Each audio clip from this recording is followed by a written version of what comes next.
Everyone. Very excited to have you with us today, whether you're attending live or watching the recording.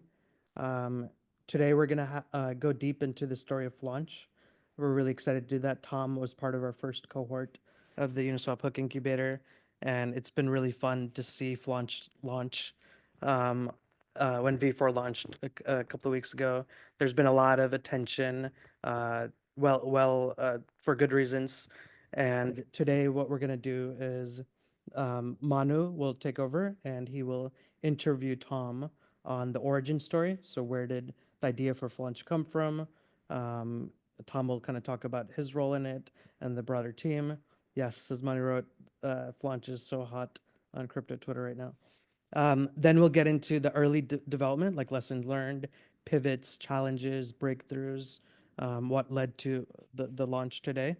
Then we'll be excited to see a live demo. Tom will show off some features, maybe mint a new token. We'll see. Um, and then Q&A from the audience. So stay tuned for that awesome conversation. And yeah, very proud of what Tom and the Flaunch team have built. So I'll let you take over from here, Manu. Thank you, Bhavik. Um, yeah, I'm excited to have Tom here. Tom was part of the first cohort at UHI, and I think you built the internal swap hook in UHI first cohort that's being used in Flash right now. That's right. Yeah, that was the hookathon project that I submitted for the capstone. And yeah, Amazing. it's now audited and live in Flaunch.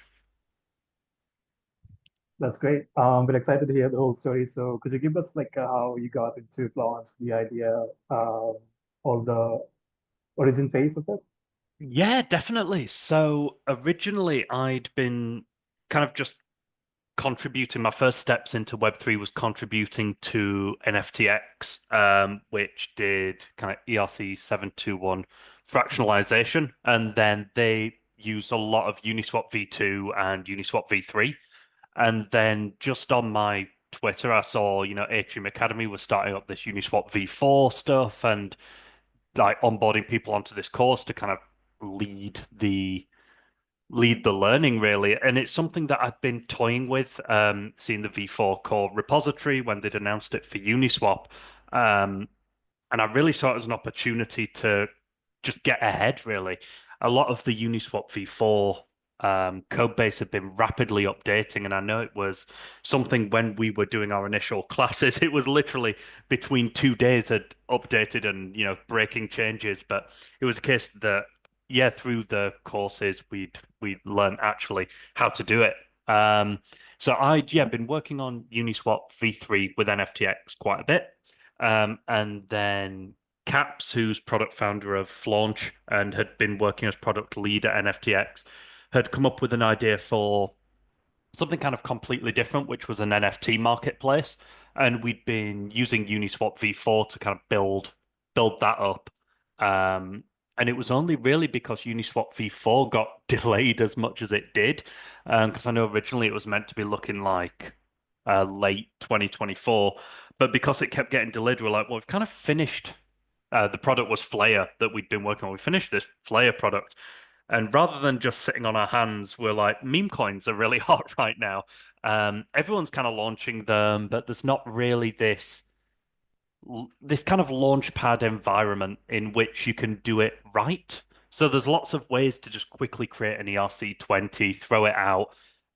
It pumps and people have a little bit of fun, not trying to highlight a competitor there. But then inevitably prices crash and everyone kind of loses out at that point. Um, so we were thinking of like these little ways, and the concept of the internal swap pool that I'd done for the Capstone project was so that revenues were always in ETH.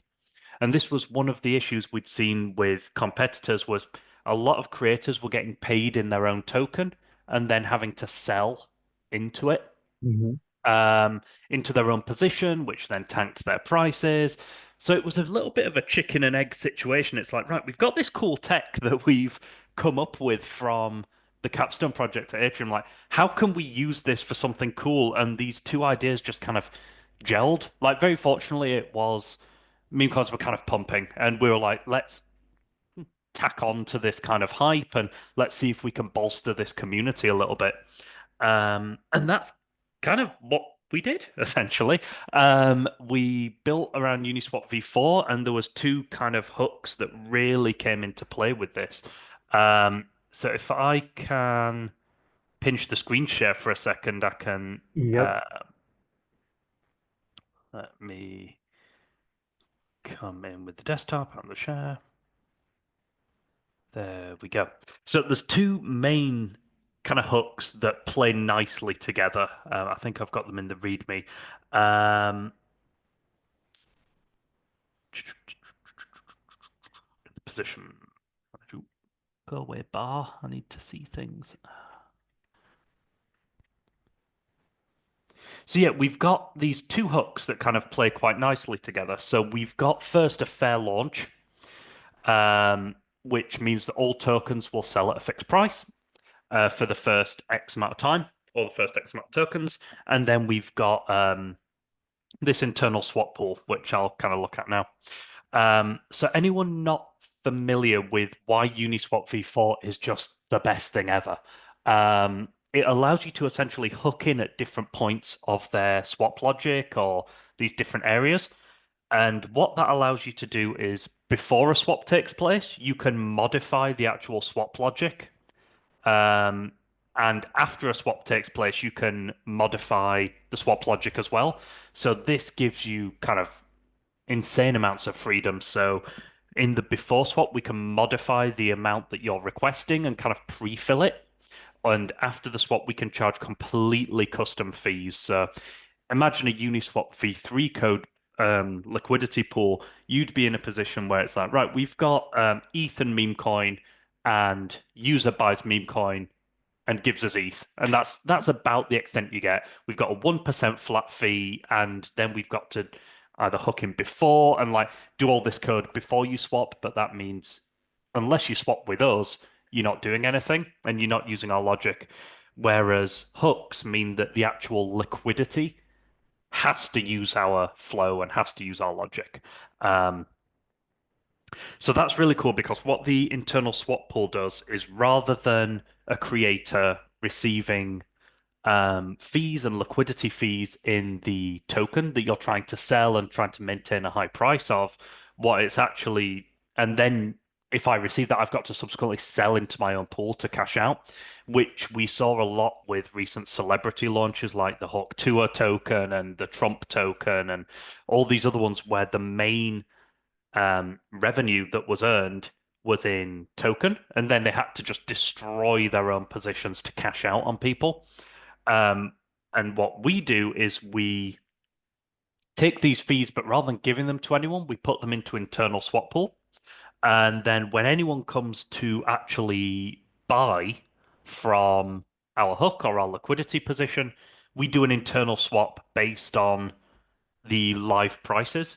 So before you even get to Uniswap, you could fill your entire swap with us, and then Uniswap's just like, yeah, cool, it's okay, it's sorted, it's fine. And you've received all of your tokens, if not at a better price, because it's not affected by the liquidity curve, and everyone's got ETH. So there's no intern like insider trading and selling and dumping of tokens and prices maintained. That was like the big kind of turning point for me that luckily I was onboarded onto the Atrium Academy and really, really fortunate enough to run through a lot of their courses. So I've got like one of the screens up here, like some of the notes that I'd kind of put in place along the way of, trying to calculate tick values still haunts me and gives me nightmares.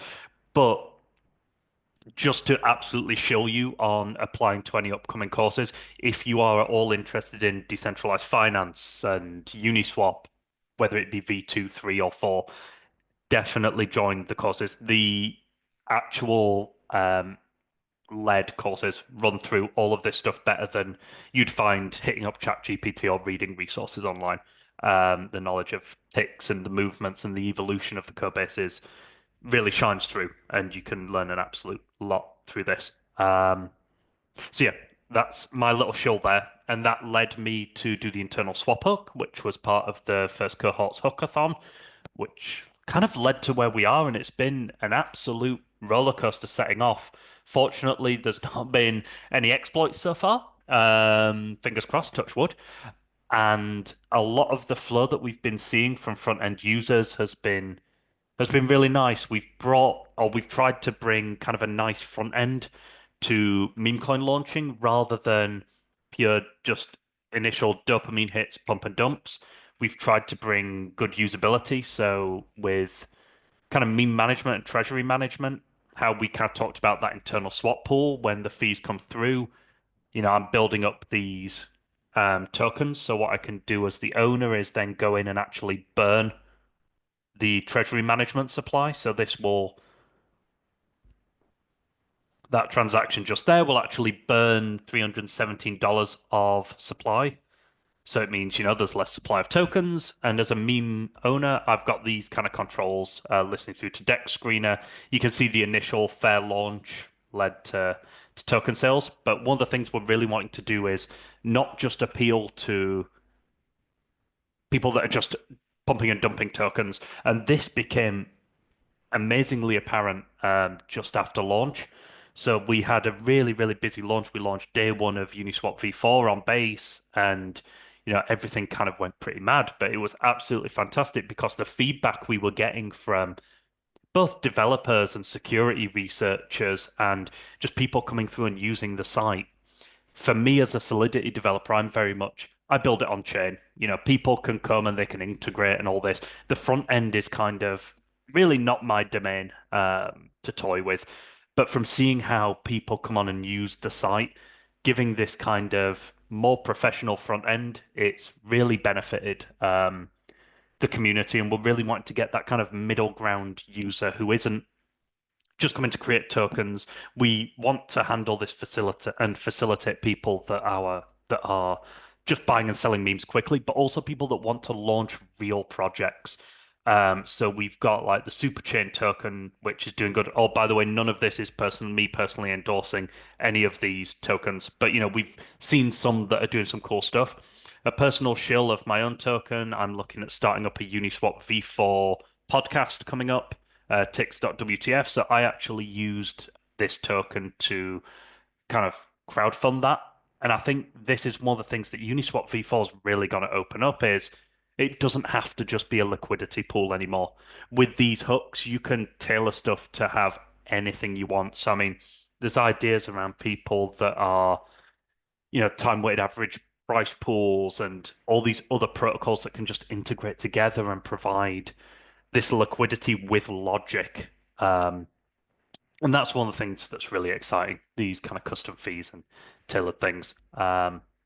So I know I went absolutely off topic there, but it's just been an absolute whirlwind. My head's still recovering from the amount of interaction we've seen. Things like coming in from Etherscan recently, like just tweeting about the project. And yeah, I'm really glad that we could come on this call and just kind of shout off to a few of the builders because I really think that there's so much room to build in Uniswap v4. It's not just a buzzword and a bit of hype at the moment. There really is some fantastic features and logic, and I know the Uniswap team are doing a massive push towards encompassing and benefiting these projects. Really reinforcing development communities as well.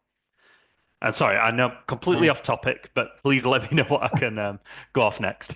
No, we'd love to hear that. And thank you for showing us the code. I was actually going to ask you to go through a bit of the internal swap proof, but you've done it already, so thank you. And amazing to see all the tokens, and amazing to see you guys do so well. I think you guys have done like 85 million in trading volume up to launch. Yeah, it's Yeah, that's been pretty cool. around that, yeah.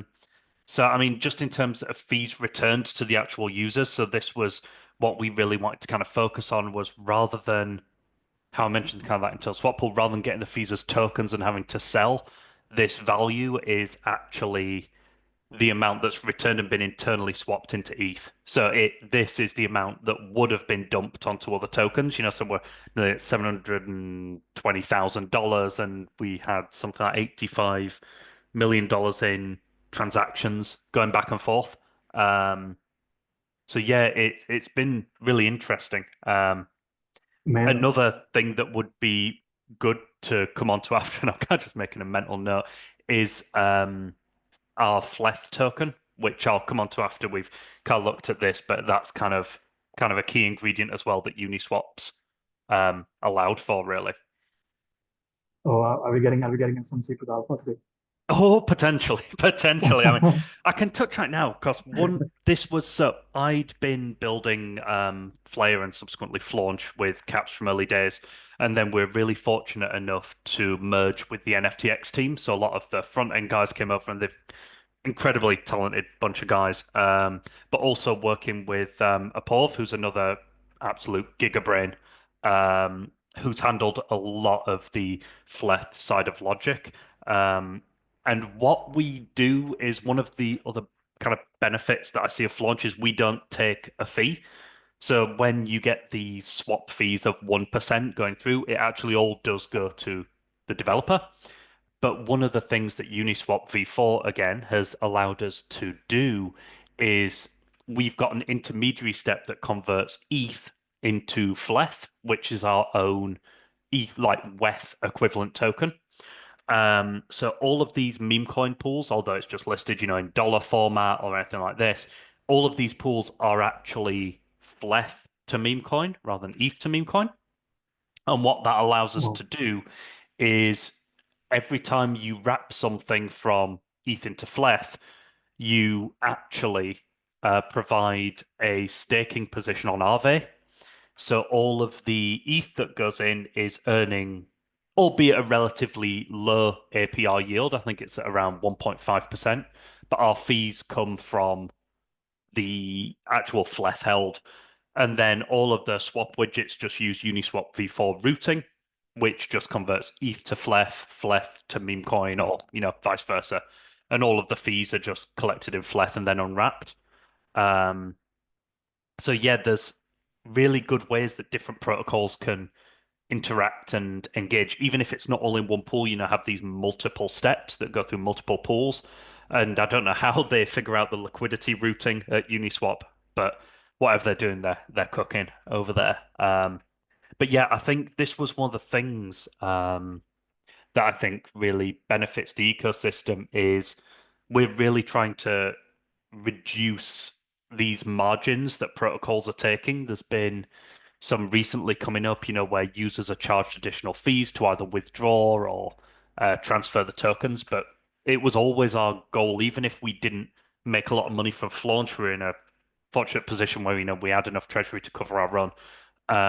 But we wanted to keep our margins low for the foreseeable future. There is like a protocol fee switch that we don't intend on enabling, and it's at the discretion of Flay token holders to vote that in. But I think one of the incredible things that I found coming into the crypto community about 3 or 4 years ago was there's there are bad actors in the space. There are everywhere, but a lot of the actors that you can surround yourself with are really just pushing to create this decentralized. I'm not gonna say future, that sounds too cheesy, but just to create cool stuff that isn't about, retiring after 2 years or isn't just about, making as much money as humanly possible. Like, yeah, we need enough to keep building and keep running, but it is more about just building really cool stuff. And that's one of the other things that just kind of keeps me building, really. This concept that we can just build this cool stuff that people will come on and use. Back in the day, it used to be back in Web 2, yeah. I'd built WordPress sites, all these little apps, and more corporate clients. And you look at Google Analytics, a week after launch, oh, beautiful site, yeah, yeah, amazing. And then a week after launch, you've had maybe 7 visitors, and it's like fantastic, yeah, that was worthwhile. Um, but now with crypto, everyone's so raising each other up. Everyone is like, we released this, and we've seen comments from Base, from Uniswap, from yourselves, and all these other people that really raise other people up. And I think it's quite an important thing. It's a nice community vibe, and it's one of the things you get with building on emerging products and chains and stuff. You get this kind of community feedback and championing. Um, but yeah, I think it's a really, really cool space to be building in. Yeah. Speaking about building with hooks and in this like hooks product space, like do you have any advice for people who want to build like hooks and maybe launch something like Launch? And maybe you could talk Yeah, about like something challenges you came across. Yeah, definitely. I think with regards to hooks that you want to build, I was quite fortunate, being in the first cohort where there wasn't really anyone doing anything, so the landscape was clear. But I must admit, it's still at a point where there's so much that can be done. I'm biased towards like these launch pads and stuff, but it doesn't even need to be full products. I think that's one of the really nice things about hooks. It can be micro optimizations. So it could be a case of you're looking and you think, oh, creators could earn, we could earn actually better revenue for liquidity pools if we had a different curve, if the fees were collected in a different way. I mean, even something as small as the Aave stuff that we were doing, every time someone puts in ETH, just put it somewhere else. And then when they come to swap back for it, just take it back out and give it back. All these little micro upgrades.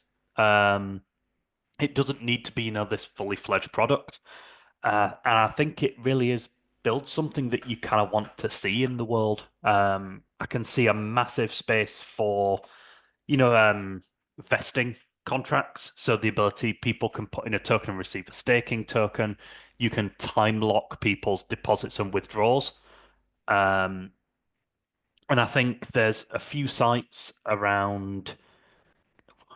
Um, I have to remember the name. I've got it favorited, like awesome Uniswap hooks on GitHub, which has a really good list. It shows you things that people have created either from Uniswap and Open Zeppelin have been onboarded by Uniswap to create this collection and a separate collection of contracts and hooks. Sorry, I just saw myself saw Flaunch was listed there. That's awesome. Yeah, Open Zeppelin coming up, but you can see the number of things people are creating. I mean, I've looked through a lot of these. So like disallowing a swap if a sender doesn't own an ERC-721 NFT, like that will be in theory like a small hook, but it's really cool that these kind of logic, so people can come down, just pick these key bits of logic and put it in. Um, I'd also say when I was first going through Atrium, um, I know I said it wasn't all about the money when you're developing and building, but with the hookathon, you get these kind of prize outlines and the kind of hooks that people desire. So if you don't have this kind of thought of, oh, I really want to build this, then it can be a case of, see what people are wanting, see what kind of prizes people are offering, and then kind of put yourself into that. I think there will be a lot of people that shoehorn things that don't need to be hooks into hooks. I mean, I'm guilty of that myself, but I think with the underlying liquidity that Uniswap offers, you can kind of just think, imagine I had infinite liquidity, infinite flash loans of ETH, infinite flash loans of any token. What kind of cool stuff can I build? The documentation for Uniswap v4 is thankfully a hell of a lot better than it was when we first started out. Um, and there are quite a few examples and of documentation that are available to run through. So I think one of the really good starting points as well is their documentation, because it kind of talks about the singleton design they put in, the concept of dynamic fees. And you can also find the different points at which you can kind of hook in. So as I kind of mentioned, you've got before and after swaps, which allows you to do cool stuff with fees. You've got liquidity hooks, so when people add or remove liquidity, you can change the flow that will go in. So you can imagine you can reward people that have added liquidity, and then when they remove it, you can change the kind of flow there. But yeah, you've got all these kind of different hook points. The pitfalls are plentiful. You will get, what was the error? It still haunts my dreams. Currency not settled. That is the biggest Reaver error that you will face. So essentially, all of Uniswap v4, it lets you do whatever the hell you want, but it does, after all of the swaps, check and make sure that your accounting adds up. And the number of times where you're modifying balance deltas and sending stuff back and forth before swap fees, um, if it doesn't like it, it'll literally just say currency not settled. Not the most helpful error, but yeah, you'll get a lot of that along the way. But but it once it works, it kind of just feels really nice. But yeah, the Uniswap documentation does a really good job of starting to run through and explain things. They've added a lot of these things, like now there are position managers, which will help you, um, like different bits of flash accounting so that you can take out flash loans and then resettle them after. Um, and the concept of unlock callbacks, so essentially keys and permissions to use it. There's also, I don't know if it's been published yet, but Open Zeppelin Uniswap v4. I know Open Zeppelin are starting to release their kind of documentation and their hooks, but I don't know if that's actually been published and released yet. But I know they will be soon. They'll be putting a lot of focus onto Uniswap v4, so I think Open Zeppelin will become a good resource soon. Um, Amazing. but yeah, I think if you are looking for inspiration, I'd definitely recommend checking out some of these awesome hooks, looking at kind of things you'd like to build and thinking how you could kind of benefit it. And then if you are still struggling for ideas but really keen to work, drop into some of the communities like the Atrium Academy Builders is kind of a good spot to come in and chat, as well as I think there are some Uniswap v4 builder groups, which are either people just, looking for hooks being built, looking for teammates to kind of jump on. ETH Global have some good hacks that you can kind of shoehorn Uniswap v4 into as well. I think there's always going to be some really good events that are promoting that kind of thing. Yep. And I also want to mention we also have like a list of work ideas that people can build now, called Request for Works. I'll drop a link in the chat. So if anybody's interested, you can also take a look through that. And also the resources Tom just mentioned that are also awesome. Fantastic. Yeah, Um, that's fantastic with the hook resources, like for the people that are looking for it. yeah, yeah. Um, Moving forward, could you show us a live demo of the Flaunch app and show us like how Yeah, to launch definitely. tokens? So, unfortunately, I've just been told by a team that base Sepolia might not be working, but I'm gonna give it a try. I know it's working on the live version, so if I was to go to base Sepolia, fantastic, it isn't working. So what I can do is come and launch a token. So if I come up to launch a coin, and I can go for, I think it's got to be 6 characters.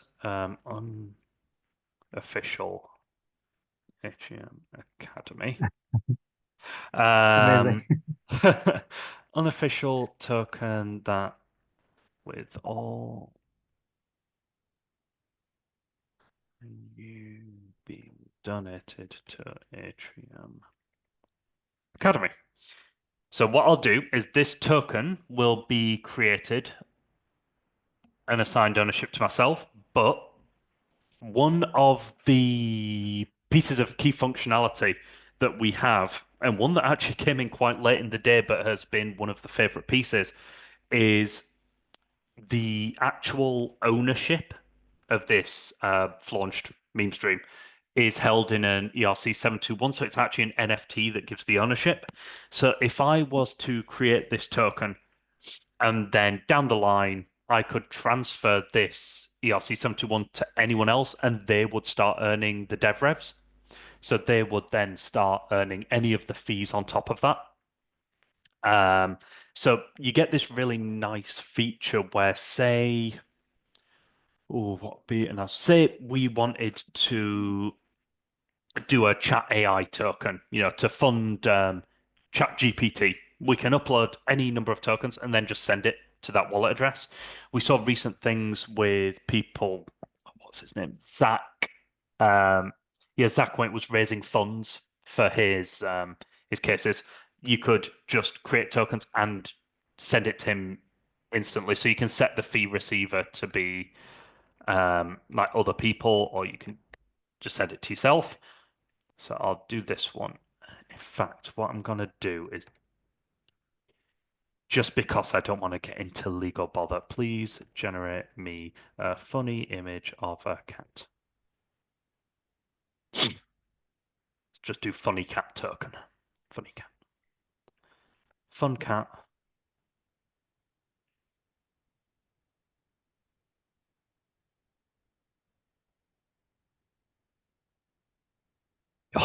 It's a funny cat. ChatGPT knows what it's doing. Right. So we can set our image. Would be WebP, wouldn't it?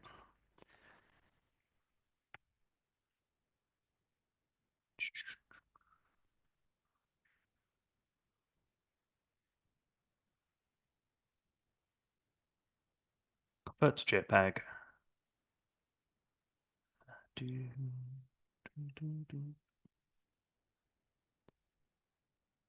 Looks even funner in JPEG. So we can get our image.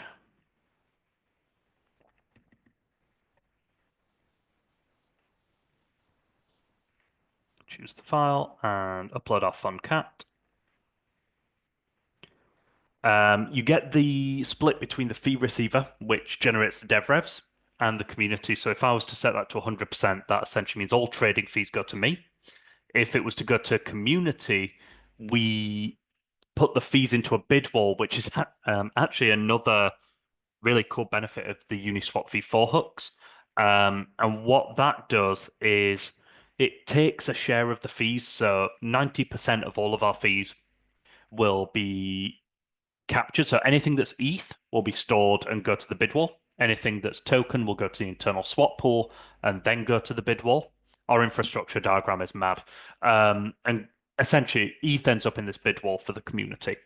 And then when it reaches a set amount, I think it's at a Finney or 0.1 ETH, it creates a single tick liquidity position.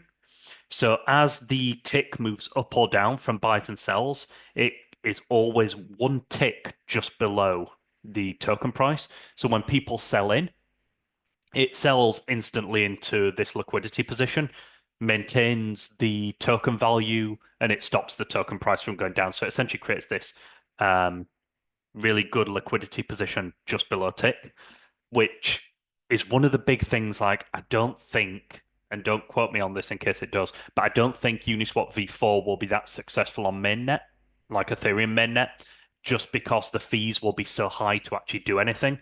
Whilst we're in base, we can kind of use all these before swap hooks, these after swap hooks.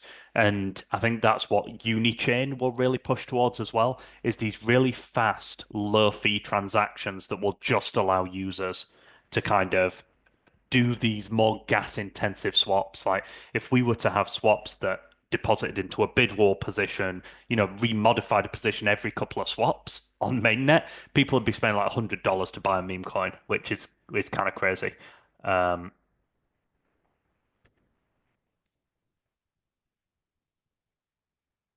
There we go. So we can put this in. You have the ability to add kind of your social links so that it can link through to different places.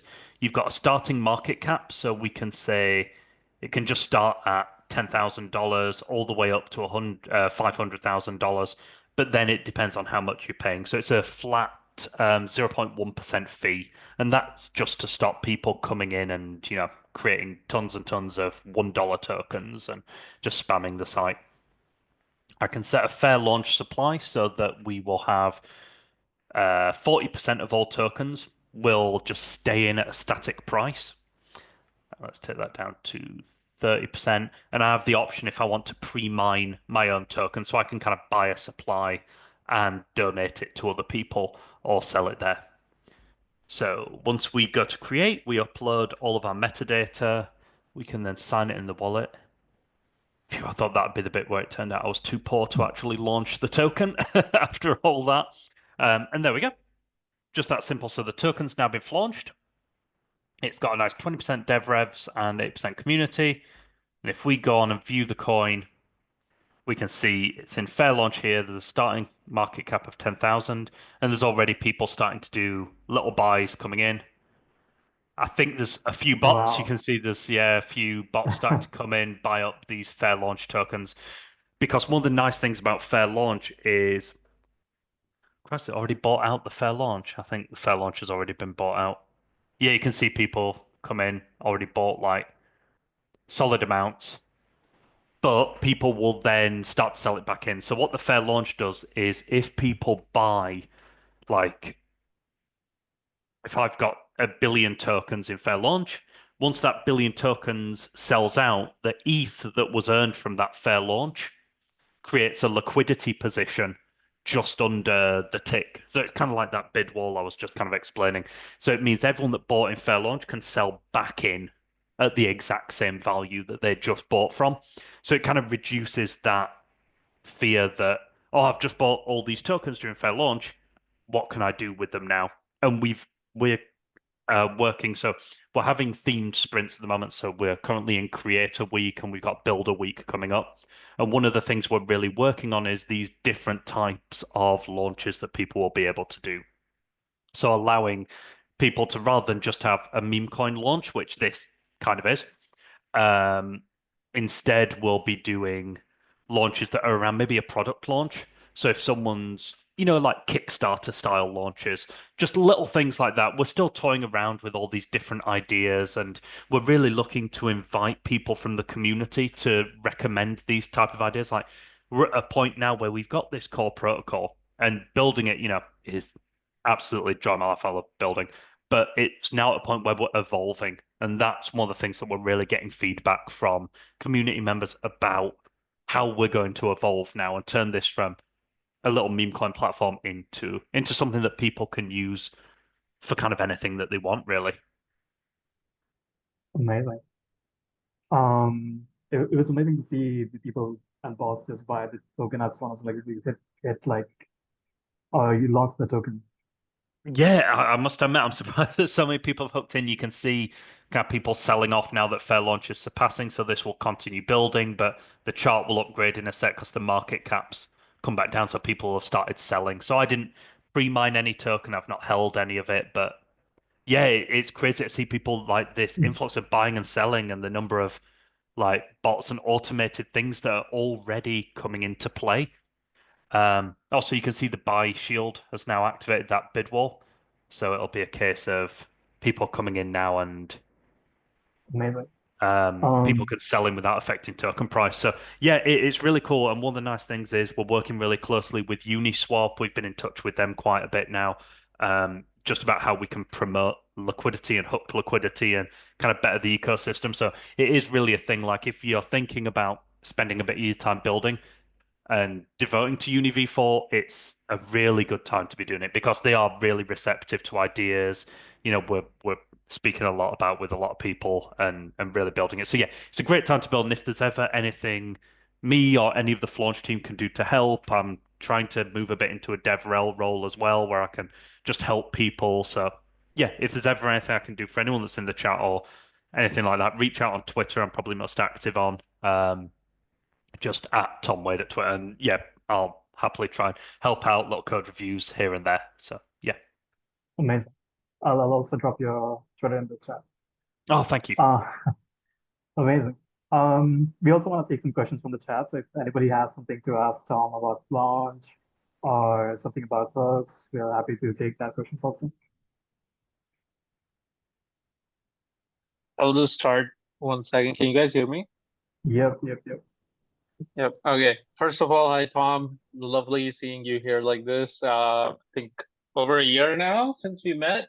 Yeah, yeah. Amazing to see where Flaunch has come, and I don't know. I'm just remembering you at Taiwan and talking internal swap pool and everything right now. It's so cool.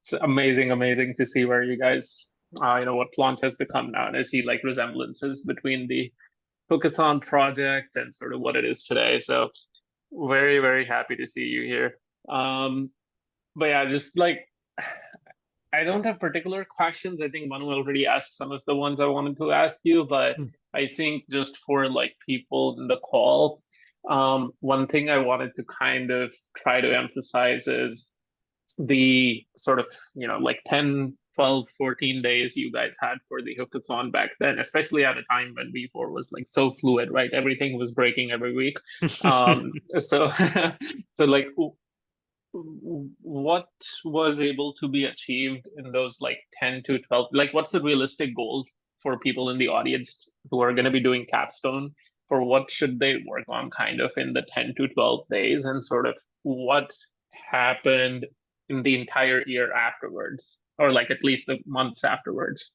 Yeah, definitely. So I think Yeah, it was a weird one. So I got massive benefits from the entirety of the Atrium Academy, mainly because, as you quite rightly said, it changed. So it was such a fluid code base at the time. But with the feedback from the tutors, it moved the knowledge forward a hell of a lot quicker than it would have just me. When approaching capstone projects, so one of my biggest issues with other hackathons and things that I've done is I always want to go from nothing to building an entire project. And by project, I mean a product, a finished product on the front end.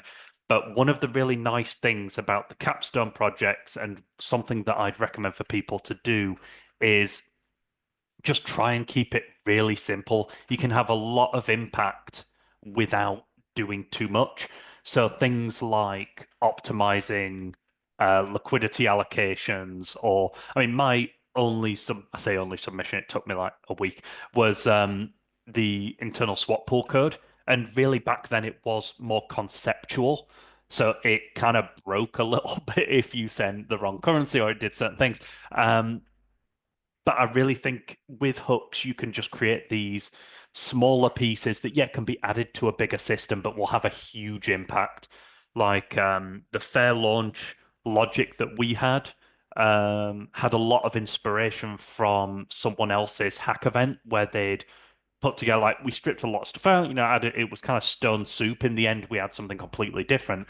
But there's so much inspiration you can take from other people's code bases and these small hooks that kind of build up like Lego blocks. But yeah, I think it really is don't bite off as much more than you can chew, really. Focus on making a small thing amazing rather than a big thing kind of shoddy. And yeah, the months after the Atrium course, we were in a bit of a weird position because, Uniswap hadn't launched. So we had this opportunity to keep building. Though with the internal swap pool, I did have a number of talks with some were small investor groups or projects that were looking to promote. I think I was in quite a fortunate position because I placed in, one of the bounty prize pools. There were some really good talks with some of small businesses. I wanted to use it on a product that I was building with Caps at the time. So, we weren't as interested in exploring the avenues, but it is such an up and coming market that using it as just a networking tool and to get your foot in the door, it really does make a difference. Yeah. I was just telling these guys the other day in office hours how we've been hearing Uni for next month for like a year, and then it finally came out. Oh my God, we chatted with the team and bless them, they were doing such an amazing job. Like I know the protocol went into a code freeze and then they had the massive $15 million audit prize pool. And speaking with some of the devs, like they were always so like even the core engineering team willing to help. But it's one of the things that I didn't really appreciate the number of moving parts that goes into something like that. It's not just like, a couple of people and yeah, let's deploy it and go out for a drink. It's a case, there's the research, like the security research teams and the front end teams, and all the training courses and the dev relations and the documentation and all the stuff that goes into that kind of thing. Yeah, but we were in the same thing because we put together like a big launch not party, it was kind of a hacker house in October.